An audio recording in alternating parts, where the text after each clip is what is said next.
Alright, dalam video ini saya akan cuba mengupas persembahan atau prestasi 10 pemain teratas dunia bagi setiap kategori dalam BWF ni, kejuaraan BWF. Dan saya juga akan cuba banding lah, right, bagaimana prestasi dan persembahan pemain-pemain kita berbanding dengan pemain-pemain teratas dunia, right? So kita mula dengan sektor MS atau men singles, perseorangan lelaki. So memang agak jelas Victor Axelsen ialah pemain yang paling cemerlang, paling konsisten dan berbanding dengan kebanyakan orang yang suka guna ranking seseorang pemain itu sebagai penanda aras atau penanda ukur sejauh mana kehebatan seseorang pemain itu. Saya lebih suka melihat pada lagi dua faktor, actually tiga lagi faktor. Faktor pertama ialah mereka punya peratusan kemenangan, right? Of course, lagi tinggi kebarangkalian atau peratusan kemenangan tu, maka lebih konsisten pemain tersebut, right? So memang jelas lah kalau peratusan kemenangan tinggi, biasanya ranking pun akan top juga lah, right? Itu yang pertama. Yang kedua, saya suka tengok mereka punya head to head, right? Mereka punya head to head. Macam kalau anda tengok carta ini, right? Cara nak baca carta ini ialah separuh bahagian yang atas carta ini, iaitu bahagian ni yang atas, yang sebelah kanan peta hitam ni, kita boleh lihat lah, right? Mereka punya head to head. Contoh macam ini, Victor Axelsen lawan Shiyuki, rekod ialah 9-3. 9 Victor Axelsen Victor menang 9 kali, Shiyuki menang 3 kali. Itulah cara macam mana nak baca carta ni. So bila kamu combine, right, kamu gabung peratusan kemenangan dan juga head to head, rekod head to head mereka apabila mereka bertarung sesama sendiri, right, di kalangan 10 pemain terbaik dunia dari segi ranking, then kita akan lebih yakin, right, bahawa pemain tu memang benar-benar hebat, memang benar-benar konsisten. Dan tambah lagi satu ialah mereka punya mentality untuk nak jadi juara tu. Kalau tengok yang peta hitam ni, right, 23, 7, 3, 6 ni, ni nombor bilangan kejohanan World Tours yang berjaya diraih oleh setiap pemain ni, right? Victor Axelsen memang terunggul 23 kali dia muncul juara. Of course, mungkin kamu boleh argue yang Victor ni pun dah lama kan bermain, so sejak tahun 94. So mungkin bila pemain-pemain lain, bila mereka sudah mencecah usia 30 tahun, mungkin mereka boleh menjangkaui atau melebihi 23 ni, right? Kita tak tahu. Tapi yang kita tahu sekarang, Victor Axelsen kekal sebagai pemain perseorangan lelaki dunia yang paling konsisten dan yang paling menyeluruh lah, right? Okay. So kalau tengok balik pada jadual atau carta ni, Victor memang paling unggul, dan persoalannya ialah di mana pemain kita, right? Dan hujung kita ada satu wakil dalam peringkat 10 terbaik dunia, iaitu Nizja. By the way, ini ranking ini saya buat berdasarkan world ranking, I think setakat awal bulan Februari 2024. So memang kira paling terkini lah, right? So kalau tengok Nizja, dia punya peratusan kemenangan tu dalam 68%. So cara nak buat anggaran kasar, ini anggaran kasar, bukan 100% tepat, tapi bayangkan kalau seseorang pemain tu dia asyik masuk sekurang-kurangnya peringkat suku akhir, right? Maka katakan kejohanan kali ini dia main sampai suku akhir, kejohanan yang seterusnya pun main sampai suku akhir juga. So kalau setiap kejohanan pun dia dapat sampai ke peringkat suku akhir dan kalah, right, maka dia punya peratusan kemenangan tu lebih kurang 60%. Sebab menang 3, kalah 2, menang 3, kalah 2, menang 3, kalah 2. So dalam 60%, right. So itu lebih kurang lah, right. Tapi bukan 100% tepat lah, okay. Kalau dia menang, kalau dia asyik masuk separuh akhir dan kalah, maksudnya dia menang 4 kali, kalah sekali, menang 4 kali, kalah sekali. So dia punya peratusan kemenangan ialah 80%. Maksudnya pemain tu secara puratanya dia boleh main sampai sekurang-kurangnya peringkat separuh akhir, right. So tapi bila you tengok nombor-nombor yang pelik macam ni, ialah sebab tadi kes yang saya kongsikan tu kes macam kes ideal lah, right. Kes yang paling mudah. Tapi bila pemain tu betul-betul masuk kejohanan, tak semestinya dia akan setiap kali masuk separuh akhir, setiap kali akan masuk separuh akhir dan kalah, right. Tapi boleh dikatakan, right, kalau peratusan kemenangan pemain tu 70% ke atas, secara puratanya dia selalu konsisten masuk sekurang-kurangnya peringkat separuh akhir atau separuh akhir. Tapi itu hanya anggaran kasar lah, okay? Dan lagi satu yang perlu tuan-puan dan puan-puan perhatikan ialah peratusan ini dia lebih tepat bila pemain tu dah main banyak-banyak kali. Macam Victor ni dah main sampai 600 lebih kali. So maksudnya dia memang sudah stabil. Dia memang sudah banyak lawan yang berbeza-beza, dah main sampai 600 lebih kali, dan dia dapat peratusan yang tinggi ni, maksudnya dia memang sangat konsisten, right. Berbanding dengan mungkin macam pemain kita Ziyong atau Li Shifeng yang masih muda-muda ni, right. Tuan-puan akan perasan bahawa mereka punya bilangan jumlah perlawanan masih agak rendah, dalam 200 lebih saja. So maka peratusan kemenangan mereka ni, dia punya perubahan tu mungkin akan lebih mendadak, right. Katakanlah mereka tiba-tiba semakin main semakin cemerlang, maka mereka punya peratusan kemenangan tu akan naik dengan lebih cepat berbanding dengan yang sudah main-main kali seperti Victor, right. So sedikit sebanyak itu ialah pemahaman saya berkenaan dengan nombor-nombor ni lah, alright. So kita cuba fokus dengan prestasi pemain-pemain kita. Katakan macam Li Zijia, lagi sekali saya ingin tegaskan, alright, peratusan kemenangan ni pun tak semestinya tepat sangat juga. Sebab kalau lihat sini, Li Zijia 68%, tapi Leong Junhao 70% kan. Mungkin saudara fikir macam tak berapa logik, tapi sebenarnya sangat rasional, sangat logik. Sebab Li Zijia dia sudah main dekat peringkat teratas dunia pun sudah sekian lama, right? I think sejak 2018 ke 2019.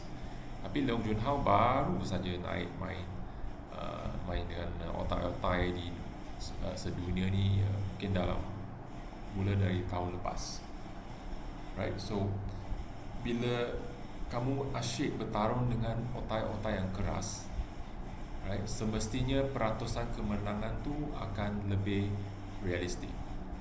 Itu ialah penjelasan saya tentang nombor-nombor ni lah. Okay. Buat masa ini, pendapat peribadi saya, Li Zijia masih lagi perseorangan pertama yang kita ada lah, right. Berdasarkan dia punya gameplay, berdasarkan dia punya kekuatan fizikal, cara dia baca pergerakan lawan, dia punya senjata smashnya, semua pun masih lagi paling hebat. Dan lagi satu yang lebih mengukuhkan lagi penilaian saya ialah kalau saudara tengok dia punya head to head Li Zijia lawan dengan katakan Li Zijia dekat sini, so Li Zijia lawan Eng Ziyong 3-0, right, 3-0. Nampak saya punya cursor ni 3-0. Lawan Leong Junhao pun 3-0 juga. So memang sah lah Li Zijia ni masih lagi berserang pertama negara, right. Dan kalau tengok bagaimana rekod mereka bila berdepan dengan pemain-pemain lain, okay, kita tengok Li Zijia ni, dia memang sudah kalahkan semua pemain teratas dunia sekurang-kurangnya sekali, right. Sebab tu saya rasa kalau Li Zijia ni dia boleh main sepenuh hati, dia boleh fully realize dia punya potential, dia punya potensi dia. Kalau dia boleh kawal emosi dia, kalau dia boleh stabilkan mental dia semua, dia memang calon pingat Olimpik. Saya ingin ulang lagi sekali, dia memang calon pingat Olimpik, tapi tak tahu ada apalah, right. Sebab tu Li Zijia ni masih lagi harapan utama kita lah. Kalau kita tengok Eng Ziyong ni pun dia baru saja naik lawan main peringkat World Tour ni, I think kalau tak silap sejak 2022 kalau tak silap. So dalam mungkin sudah main setahun lebih, 2 tahun macam tu. Kalau tengok ni pun rekod dia masih lagi tak berapa baik berdepan dengan pemain-pemain teratas dunia. Yang peliknya ialah Li Zijia dengan Eng Ziyong ni memang pemain yang agak sukar untuk Victor Axelsen belasah. Right? Kalau you tengok Victor Axelsen, dia punya rekod ke atas pemain-pemain lain memang sangat cemerlang. Tengok lawan Si Yuki 9-3, lawan Anthony Ginting 13-4, lawan Kodai 6-0, Jonathan Christie 10-2. Tapi bila Victor ni berdepan dengan kita punya perseorangan lelaki pertama dan kedua ni, macam agak susah, tak tahu kenapa, right.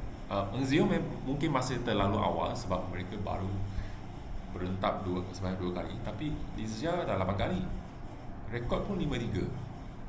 So memang sangat tapi perlu ingat juga kali ketiga yang Li Zijia menang ni sebab Victor withdraw, dia retire.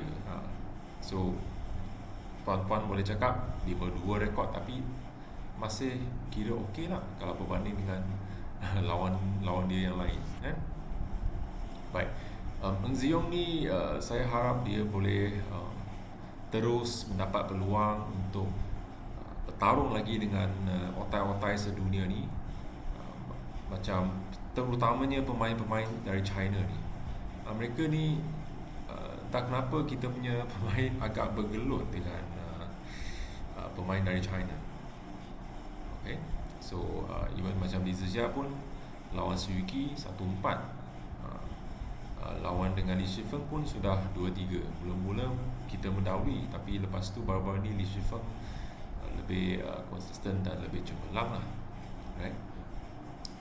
Ziyong ni perlu pecahkan 1, 2, 3, 4, 5, 6, 7 lagi biji telur.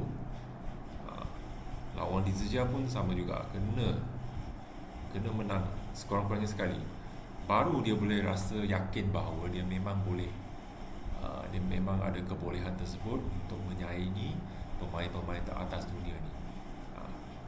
Untuk Leong Junhao masih lagi terlalu awal, baru saja main Super 500 hari itu, dan tak berapa, walaupun dia berjaya menundukkan atau mengejutkan Kenta Nishimoto, tapi lepas tu masa lawan dengan Anthony Ginting tu boleh kira dia punya jurang tu masih agak ketara lah. So kita perlu beri Junhao lebih masa, dan semoga dia dapat juga tengok dia masih belum lagi bertemu lagi dengan Victor Axelsen, Yuki, Li Shifeng, Anders Andersen, Jonathan Christie, masih tak ada peluang lagi. Yang rekod baik lawan Kun Labut ni sebab dululah masa zaman junior-junior tu, Leong Jun Hao ni memang dia juara Asia tau, kalau tak silap juara junior Asia kita. So tapi lepas tu dia cedera teruk. Bila dia kembali daripada dah pulih daripada kecederaan tu, prestasi dia sangat-sangat menudung lah. Cuma baru-baru ni nampak macam dah lebih stabil, so kita nantikan lah, right?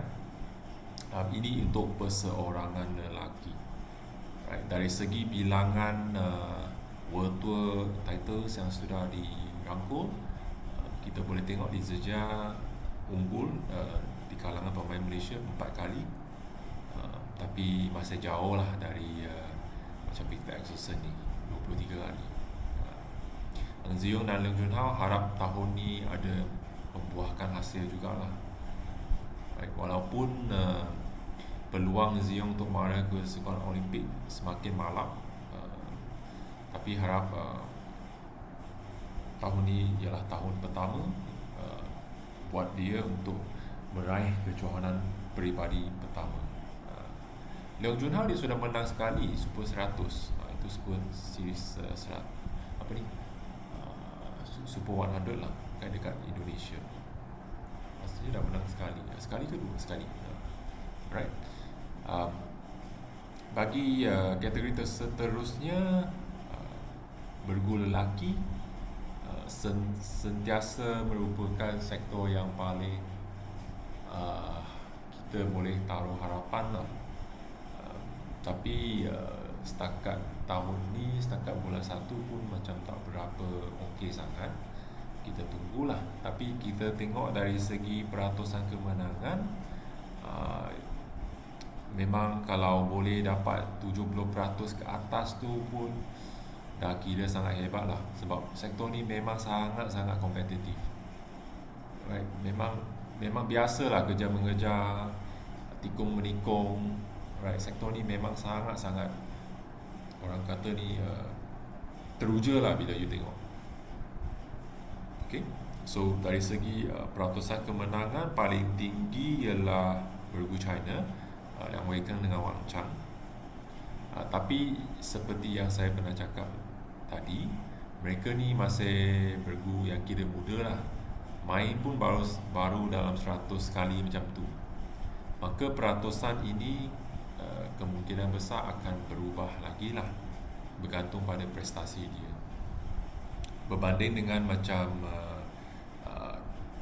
Rasmussen dengan Kim Asrup, mereka pun dah bermain bersama sudah lama dah 500 lebih hampir 500 kali ya. 499 kali. Peratusan ini lebih stabil. Kalau tengok bergu kita yang paling hebat, Aaron Chia dengan So Wee dalam 65%, so secara puratanya mereka agak konsisten masuk peringkat suku akhir lah, boleh cakap. Jarang early exit lah, right? Jarang keluar awal, right? Kalau tengok Fajri pun unggul juga. Tengok walaupun sudah main sampai hampir 400 kali, tapi peratusan dia masih boleh maintain 70% ke atas, right? So tapi kalau kita tengok bergu kita, sebab sektor ni kita memang ada yang banyak yang berpotensi, so saya selitkan 3 lagi bergu lah, right? Macam Ong Teo memang kira bergu yang paling berpengalaman. Ada satu ketika mereka sangat konsisten. Masa tu pada tahun 2021, 2022 macam tu lah. Mereka sekurang-kurangnya mereka dapat masuk peringkat suku akhir. Tapi lepas tu kalau tak silap, Teo Yi dia macam tercedera. Dan tambah lagi China pun dah mula masuk balik kejohanan lepas Covid tu. Maka Ong Teo pun macam sudah bergelut lah, right? So kalau tengok peratusan kemenangan mereka pun tak berapa menggalakkan. Sama seperti Izzuddin dengan Gozerfei, right? Lebih kurang. Dia punya peratusan kemenangan memang lebih kurang.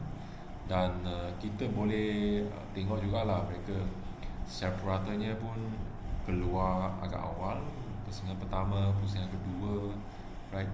Atau suku akhir ada juga beberapa kali, tapi jarang tembus sampai separuh akhir dengan pusingan akhir lah. Itulah yang menyebabkan peratusan mereka agak rendah. Untuk Manti ni, nombor ni tak berapa tepat lagi sebab mereka pun baru masuk main World Tour ni, peringkat World Tour ni dah tahun lepas kalau tak silap, dalam setahun dua ni sajalah. So maksudnya walaupun tengok peratusan dia nampak macam setanding Aaron Chia dengan So Woo-yik dalam 65-66%, tapi perlu diingat kebanyakan perlawanan yang mereka tempuhi ni lawan dengan bergu-bergu yang lebih rendah lah, sebab mereka I think kalau tak silap masa Covid tu mereka berjaya menang 3-4 kali International Challenge, International Series dekat Eropah. Menang ke atas bergu yang lebih rendah lah, yang tak berapa handal, right? Maka kita perlu tengok lagi lah macam mana perjalanan mereka yang seterusnya, right? Untuk lebih memahami konteks yang saya bincangkan tadi, kita tengok pula carta mereka punya head to head. Kita fokus dekat Malaysia sajalah, bergu Malaysia saja. Chia So, Aaron Chia dengan So Woo-yik kekal bergu yang paling cemerlang. Kalau tengok semua bergu otai dunia pun mereka sudah pernah tewaskan. Kalau tengok ni rekod mereka dengan Chirag Shetty dengan Sadwick ni, bergu paling ganas, paling memang mengganas lah bergu ni dari India ni, right? Menara berkembar ni, mereka punya serangan tu bertali arus memang menakutkan. Tapi kita boleh sampai 8-3 walaupun tiga perlawanan yang terkini yang mereka bertarung ni semua pun dimenangi oleh bergu India, tapi tetap kita masih unggul. Lawan China ni susah sikit. Lawan dengan Liang Weikeng dengan Wan Chan ni kena belasah 1-6, right? Tapi lepas tu kalau tengok berdepan dengan bergu Pak Cik Denmark ni, Pak Joget ni pun hebat juga, 6-3. Walaupun Pak Joget ni baru-baru ni pun sudah macam hebat, dah dapat mencari rentak yang baik, tapi tetap akur dengan bergu kita. Okey, lagi satu bergu yang kita tak berapa suka ialah hoki dengan Kobayashi, bergu Jepun. Memang Chia So ni pantang nak jumpa dengan bergu Jepun, terutama hoki Kobai ni. 2-7, rekod yang agak parah lah, right? Lawan dengan Fajar Alfian dan Muhammad Rian Adianto, okey, 4-3 sengit. Lawan dengan Menara Berkembar China ni 3-4, ada sedikit rugi sikit, ada sedikit ke arah yang lebih kurang baik. Lawan Bakri, Bagas Maulana dan Fikri ni 4-0 kita belasah. Lawan dengan juara Olimpik, juara bertahan Olimpik, Li Yang dengan Wang Xiling 4-sama sengit. Lawan dengan bergu negara, memang kita punya bergu pertama ni boleh tengoklah 6-2 dia kat depan berlawan dengan Ong Tio. 1-sama dengan Manti, tapi harus diingat yang perlawanan kedua menentang Manti ni masa tu Aaron Chia dan So Woo-yik ni macam dah agak letih lah. I think kalau tak silap lepas menang kejohanan pertama mereka, kalau tak silap. So ini masih tak boleh nak cakap sangat, tapi lawan Izzuddin dan Life 5-1. So memang agak salah Chia So ni tetap bergu yang paling boleh diharapkan. Kalau tengok Ong Tio pula juga boleh tahan juga, right? Juga pernah menewaskan semua bergu otai dunia sekurang-kurangnya sekali, Rekod dengan Sachi pun agak seimbang 4-3. Dengan Liang dengan Wang ni kita mendahului 1-0. Right, Kang Seo juara dunia 1 sama, Pak Joget 2 sama. Tapi sama juga tengok ni, bila lawan dengan hoki dengan Kobayashi ni, entah kenapa Aaron Chia takut, Ong Teo pun takut. Tak tahu kenapalah. Mungkin sebab ada jurulatih Malaysia kat sana kot, tak pastilah. Dekat Jepun. Lepas tu lawan Fajri tak berapa baik, 4-7. Liu O pun tak berapa baik, Bakri pun tak berapa baik, Li Wang pun tak berapa baik. Tapi sekurang-kurangnya mereka pernah mengalahkan kesemua bergu terbaik dunia lah. Untuk Manti ni kita perlu tunggu lagi, tengok, kita perlu tunggu dan pantau lagi. Setakat ni belum pernah menewaskan Satwik dengan Chirac. Dengan China pun bergelut juga. Kang Seo pun ada sekali masa PMM tu tahun lepas hampir-hampir mengalahkan bergu Korea ni di depan penyokong sendiri, tapi agak sayang tetap terpaksa aku dengan I think dalam set penentuan tu kalah 2 ke 3 mata je. Memang agak sayang.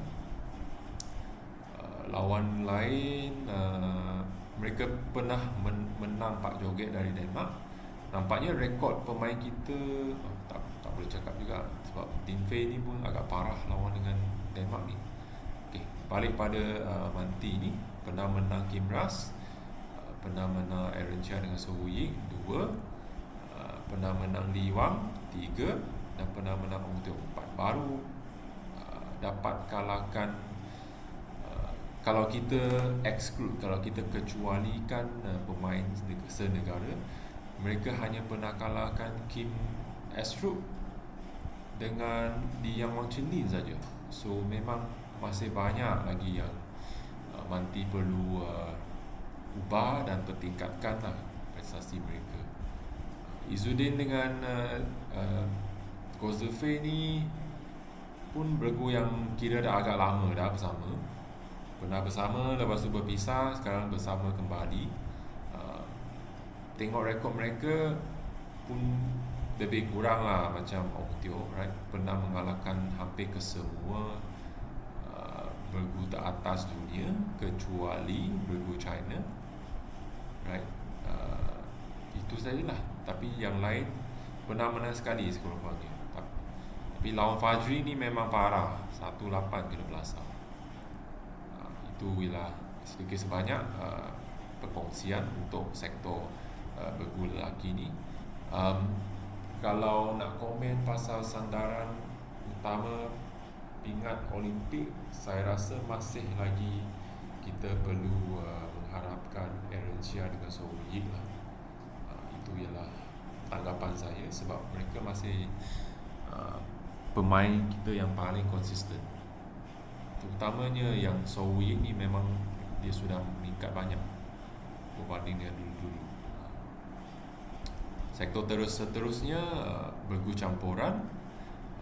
Memang ini memang saya memang tabik lah dengan Zheng Siwei dengan Huang Yachong ni. 90%. Mana you nak cari, right? Pemain yang mempunyai rekod yang setinggi ni, right? Main pun dah sampai 300 kali, dah lebih 300 kali, tapi masih lagi dapat kekalkan 90%. Mereka memang sangat konsisten lah, right? Zheng Siwei ni jangan tengok dia macam wah dah menang 30 kejuaraan dunia, 30 World Tour, right? Titles. Tapi usia dia pun masih tak tua sangat tau. Dia kalau tak silap 27 tahun saja. Dia punya partner lebih berusia sikit ya, Huang Yachong ni. Tapi tengok dia punya pencapaian, memang memberangsangkan. Kalau kamu tengok dia punya head to head ni memang menakutkan. Semua pun mereka belasah, kecuali bila tengok kalau macam lawan Yuta Risa, Yuta Watanabe dengan Arisa Higashino ni pun 14-5 mereka belasah. Lawan juara dunia 15-2 mereka belasah. Rakan senegara juga tak bagi muka 5-1. Cuma dengan Jiang Zhenbang dengan Wei Yasin ni mungkin sebab cara main mereka agak rugi sikit lawan dengan Jiang dengan Wei ni, sebab tu masih terikat 2-2. Dengan Dan Chapo dengan Subsidi 12-2. Tapi lagi satu yang menarik lawan dengan Kim Jong ni, Kim Won Ho dengan Jong Nak Yun ni, kalau sesiapa nak cuba korek rahsia macam mana nak tundukkan Bergu raksasa ni, boleh cuba kaji macam mana si Kim Won Ho dengan Jong Nak Yun ni boleh mengikat kedudukan head to head mereka. Walhal Kim Jong ni pernah dikalahkan Bergu kita. Cuba kita tengok dia punya rekod dengan lawan Chen Tangje dengan To Yiwei ni. Sini Chen Tangje, ya, kita mendahului mereka tau, 2 kali berbalas 1. So memang menarik lah bermain badminton ni. Okay, lawan Tangzi 10-1, Cento 3-0, Matthias Bo dengan Alexander Bohe 5-0, goal line 11-0. Masih lagi kempunan Bergu senior kita nak cuba nak tundukkan, nak cipta kejutan ni lawan dengan Yasi ni. Macam Lai Beijing dan Tan Keming pun 9-0 kena belasah. Hari tu memang agak nyaris lah, tapi sayang jugalah dekat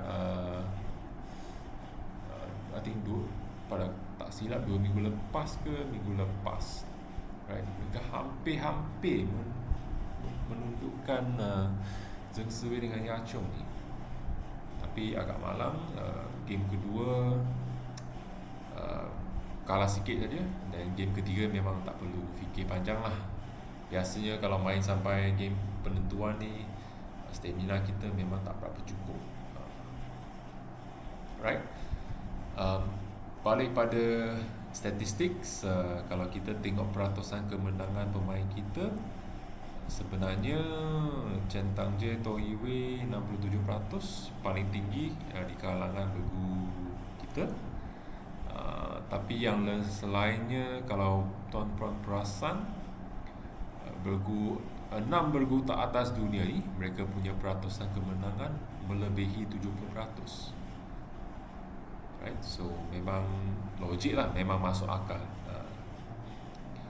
Untuk nak fokus balik dekat head to head ni, sebenarnya Chen Tangje dengan To Yiwei ni, walaupun mereka kira baru lah bergandingan kan, tengok mereka ni pernah mengalahkan hampir ke semua bergu terhebat dunia, kecuali siapa ni, kecuali Zheng Siwei dan Hua Yashun ni.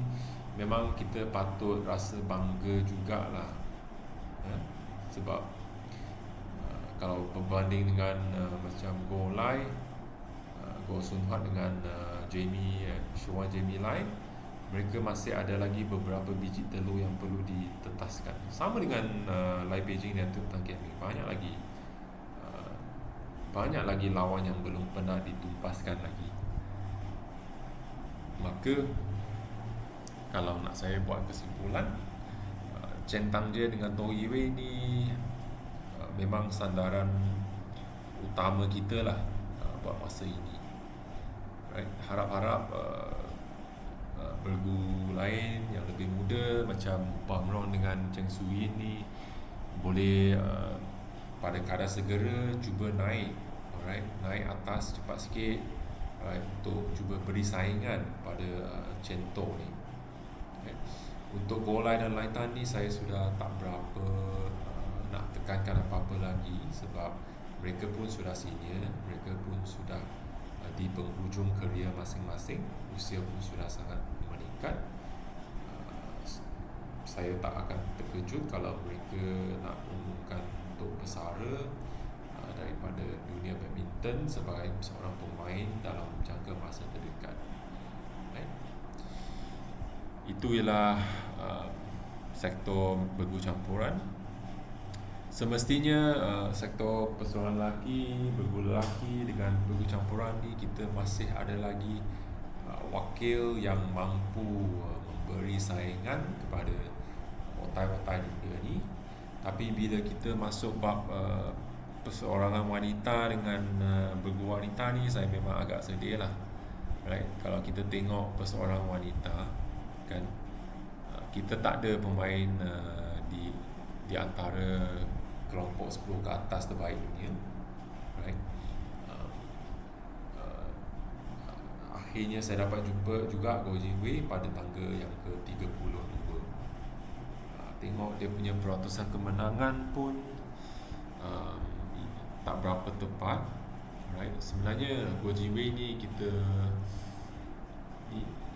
suatu ketika dulu bila beliau masih belum dibelenggu dengan masalah kesihatan ni, memang permainan dia sangat baik, pernah mengalahkan banyak otai dunia. Kalau tengok head to head ni, sini pernah menang Chen Yufei sekali, pernah menang Yamaguchi sekali, pernah menang He Bingjiao, pernah menang Tun Jung, pernah kalahkan Han Yu, Wang Ziyi, Zhang Weiwen. Tapi kebanyakan kemenangan-kemenangan tu direkodkan sebelum dia ditimpa masalah kesihatan ni.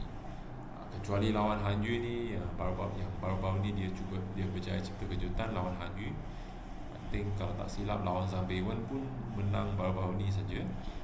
Yang selebihnya memang yang dia menang tu sebelum Covid, sebelum dia kena buat pembedahan.